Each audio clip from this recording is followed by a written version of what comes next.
नमस्कार, मैं हूं श्वेता सिंह। कई दिनों के हंगामे के बाद महाराष्ट्र में जब राजनीतिक उथल पुथल के बादल छटे तो एक बार फिर से सियासी आसमान में बीजेपी का सूरज चमक गया। जिस महाराष्ट्र की सत्ता 2019 में बीजेपी के पास आते आते रह गई थी, वहां फिर से एक बार भारतीय जनता पार्टी ने शिवसेना के बागी विधायकों के साथ सरकार बना ली है। पीएम मोदी ने 2014 में जब प्रधानमंत्री पद की शपथ ली थी तो बीजेपी और उसके गठबंधन दल केवल 7 प्रदेशों में सत्ता में थे। आज बीजेपी और उसके सहयोगी दलों की 18 राज्यों में सरकारें। जो विरोधी दल हैं वो कहते हैं भारतीय जनता पार्टी हमेशा इलेक्शन के बारे में सोचती है, और बीजेपी कहती है कि नहीं, वो नैतिकता के आधार पर इस तरीके से आगे बढ़ रही है और देश में उसका विस्तार उसकी वैचारिक जीत है।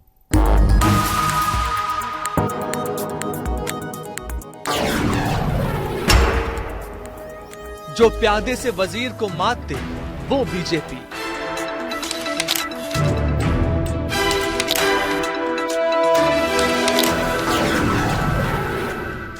जो वजीर से प्यादे की चाल चलवाए वो बीजेपी।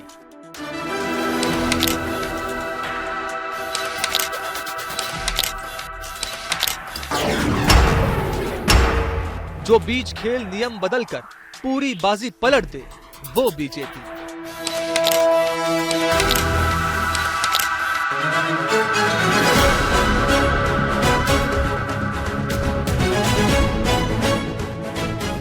महाराष्ट्र में बीजेपी ने सत्ता के अश्वमेध यज्ञ में 2.5 साल बाद राजनीति की ढाई चाल चली और विपक्ष की चाल के सभी पासे पलट गए।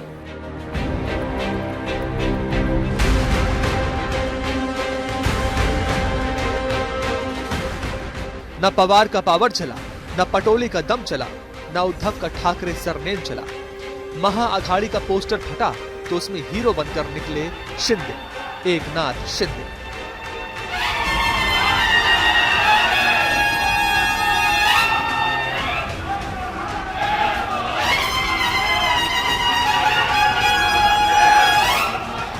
एकनाथ संभाजी शिंदे ईश्वर साक्ष शपथ घेतो की कायद्याद्वारे स्थापित झाले आहे। शिंदे ने शपथ ली और बीजेपी के शासन वाले राज्यों के चार्ट में एक और राज्य उसके खाते में चढ़ गया। करणार नाही। धन्यवाद। जय हिंद, जय महाराष्ट्र। जो 2019 में गंवाया था वो 2022 में फिर हासिल कर लिया। महाराष्ट्र देश का सबसे अमीर राज्य महाराष्ट्र, यूपी के बाद राजनीतिक लिहाज से सबसे महत्वपूर्ण राज्य महाराष्ट्र। विपक्ष के पास बीजेपी की रणनीति की कोई काट नहीं। विपक्ष परेशान है कि वो जीती हुई बाजियां हार रहा है और बीजेपी हर हारी हुई बाजी को एक के बाद एक जीतती जा रही है। ठीक तो है, कहा भी जाता है कि सत्ता के खेल में साम दाम दंड भेद सब चलता है। वैसे भी राजनीति है तो चालें तो चली ही जाएंगी। बीजेपी ने हार कर जीतने वाले को बाजीगर साबित किया और हारा हुआ मध्य प्रदेश जीता, बिहार की बिगड़ी बाजी जीती, कर्नाटक की जटिल जंग जीती, गोवा का गढ़ जीता, हरियाणा का रण जीता।